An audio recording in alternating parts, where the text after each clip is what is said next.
अभी जीत से ही अगर कोई सही और गलत यही पैमाना बना हुआ है आजकल। यही पैमाना बना हुआ है, तब तो फिर मोदी जी भगवान है। फिर मोदी जी के खिलाफ लोग क्यों लड़ रहे हैं? मोदी जी के खिलाफ क्यों बोल रहे हैं? मोदी जी तो 3 बार चुनाव जीत लिए हैं, फिर तो मोदी जी भगवान है। जय श्री राम दोस्तों, आज हम आपको लेकर चल रहे हैं एक बेहद दिलचस्प इंटरव्यू की ओर, जहां शिखर सम्मेला ने कन्हैया कुमार से दिल्ली चुनाव पर कठोर सवाल किए हैं। यह इंटरव्यू नहीं बल्कि एक सच्ची क्लास है, जिसमें कन्हैया कुमार ने अपने विचार रखे हैं और बातचीत न सिर्फ विचारोत्तेजक है बल्कि कई नए नजरिए भी देती है।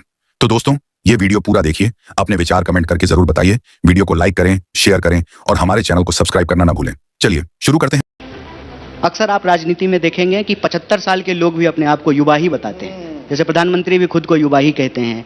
किसी भी जो है नेता से आप बात करें, चाहे वो कितने भी साल के हो गए हों, वो खुद को युवा बताते हैं। लेकिन युवाओं के लिए जब कुछ करने की बात आती है तो सारा उनका ज्ञान, बुद्धि, विवेक जो है अपने ही बाल बच्चों पे जाकर के खत्म हो जाता है। और दिल्ली के चुनाव में इस बात को हम लोगों ने खास ध्यान रखा। और जो कांग्रेस का कूपन है उसको जब आप देखेंगे तो युवाओं के लिए एक अलग से घोषणा की गई है कि देश में बढ़ती हुई बेरोजगारी को ध्यान में रखते हुए तो युवाओं को इससे कैसे बाहर निकाला जाए। कहते हैं कि ₹8,000 का भत्ता देकर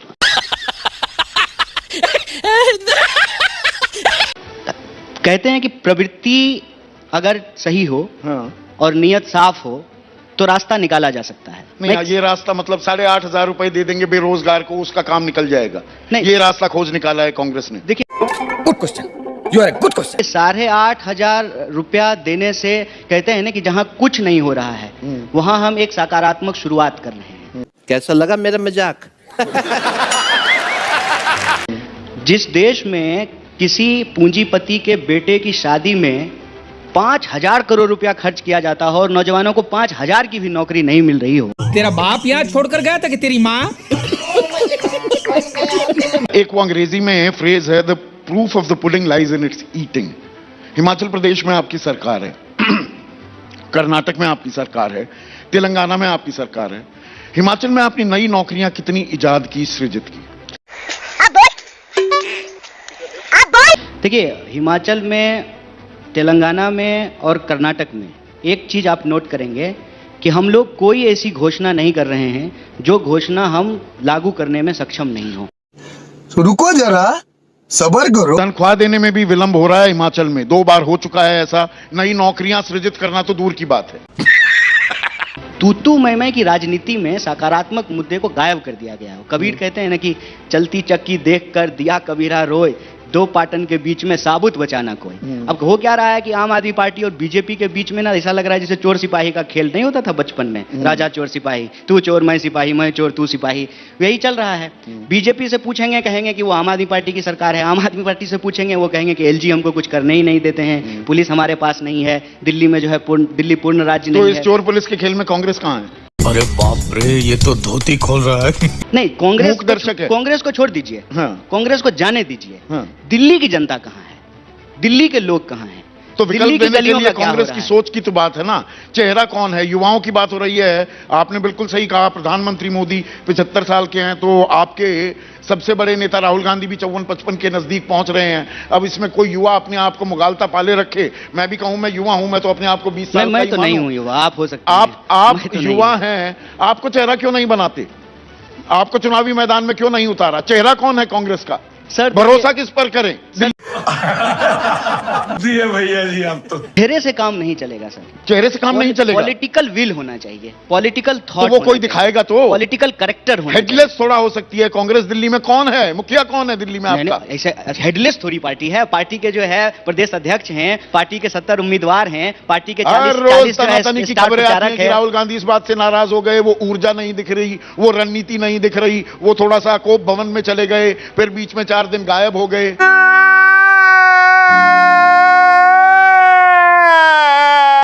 आपको सर ये स्पेशल एयर ड्रॉप से ये न्यूज आता होगा। देखिए क्या है ना कि वही मैं कहता हूं कि जो नॉनसेंस है ना, उसी को आजकल जो है पॉलिटिकल नैरेटिव को का सेंट्रल थीम बना दिया गया है। कौन किससे नाराज हैं, कौन किससे दुखी हैं, इससे क्या फर्क पड़ता है? अच्छा, हमको सिखा रिया है। तो साफ पानी नहीं है, साफ हवा नहीं है, अस्पताल में दवाई नहीं है, गलियां जो है चलने लायक नहीं है। ये जो जहां हम लोग बैठे हुए हैं, ये जो नई दिल्ली, सेंट्रल दिल्ली का इलाका है, ये जो लटियंस जोन कहते हैं, इसको छोड़ करके आप कहीं भी चले जाइए ना दिल्ली में, फुटपाथ का पता नहीं है, फुटपाथ पे जो है लोग शरीर से शरीर टकरा करके घसर करके चल रहे हैं, 25-25 गज में जो है 15-15 लोग रहने के लिए विवश हैं, बिजली वक्त पे आ नहीं रही है। शुक्र है कि खटमल नीचे से पकड़े रहता है। 24 घंटे बिजली आती है। ठीक है बात है, ये अगर इसको परखना है तो कहते प्रत्यक्षम किम प्रमाणम, हाथ कंगन को आरसी क्या, पढ़े लिखे को फारसी क्या, हम लोग जो है 20 किलोमीटर यहां से दाएं बाएं हो जाए, सच्चाई पता चल जाएगा। भरोसा नहीं होगा कि हम जो है देश की राष्ट्रीय राजधानी में हैं।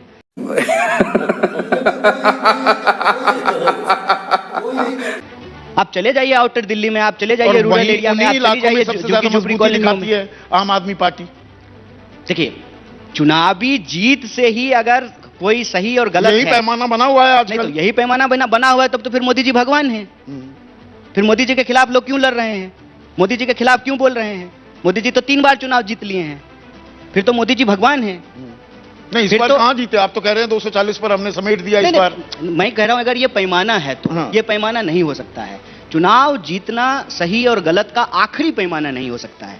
चुनाव जीतना ठीक है, आपके पास मशीनरी है, आपके पास ताकत है, आपके तो पास कितने संगठन चुनाव है। और हारेंगे और ये दार्शनिक ज्ञान देते रहेंगे? जितना गजब बेइज्जती है।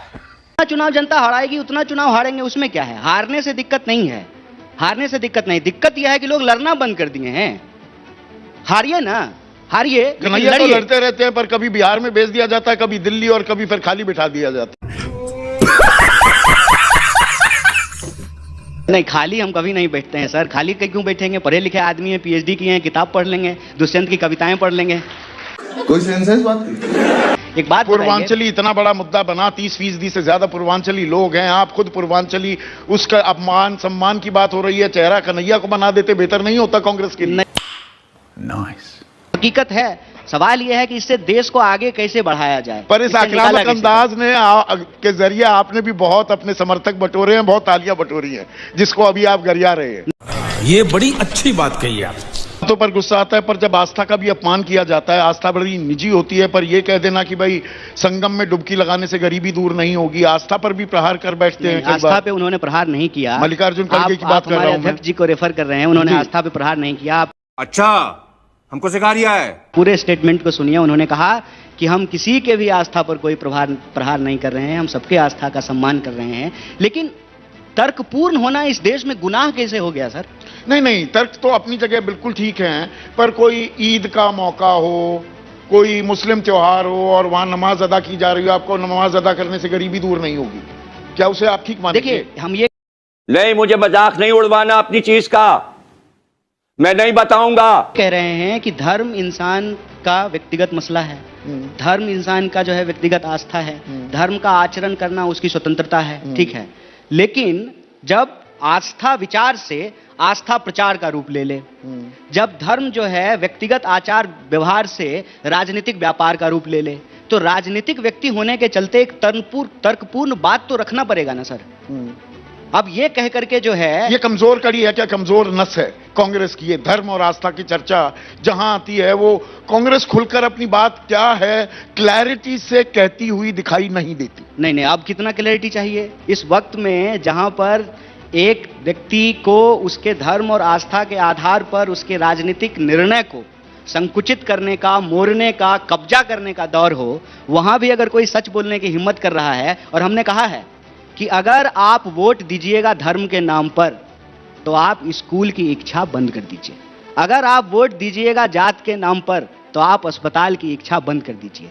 वोट देंगे धर्म के नाम पर तो नौकरी कैसे मिलेगी सर? और हमने वोट कहा धर्म के नाम पर जो आप मांगते हैं, जो पर्चे बांटे जा रहे हैं मुस्लिम बहुल इलाकों में, और उसमें कहा जा रहा है आम आदमी पार्टी पर भरोसा मत करो, ये चुपचाप बैठ गए थे शाहीन बाग को लेकर, सीए को लेकर कुछ नहीं बोले अरविंद केजरीवाल, ये सॉफ्टली, इसमें धर्म के नाम पे नहीं ये तो मुसलमानों को आप वो कर रहे हैं ना अपनी तरफ आकर। नहीं, एक बात बताइए कि छोड़िए साथ अरविंद केजरीवाल का भरोसे लायक नहीं, ये धर्म की तो राजनीति कर रहे हैं। धर्म की राजनीति नहीं है, हम तो हमारे यहाँ ऐसा ही होता है। मान कर रहे हैं। दलित क्यों कर रहे हैं? और सर डिजिटल, फिर दलित इलाकों में भी ऐसे पर्चे बट रहे हैं कि ये दलित विरोधी हैं, ये आपके हक मार लेंगे। सर भारत जो है चांद पे चला गया। परंपरागत वोट बैंक पर जो आप कह रहे हैं कि वोट बैंक की राजनीति नहीं कर रहे, वही तो आप कर रहे हैं। मजा आया, और मैं ये जो मजा है हिंदुस्तान के हर व्यक्ति को देना चाहता हूं।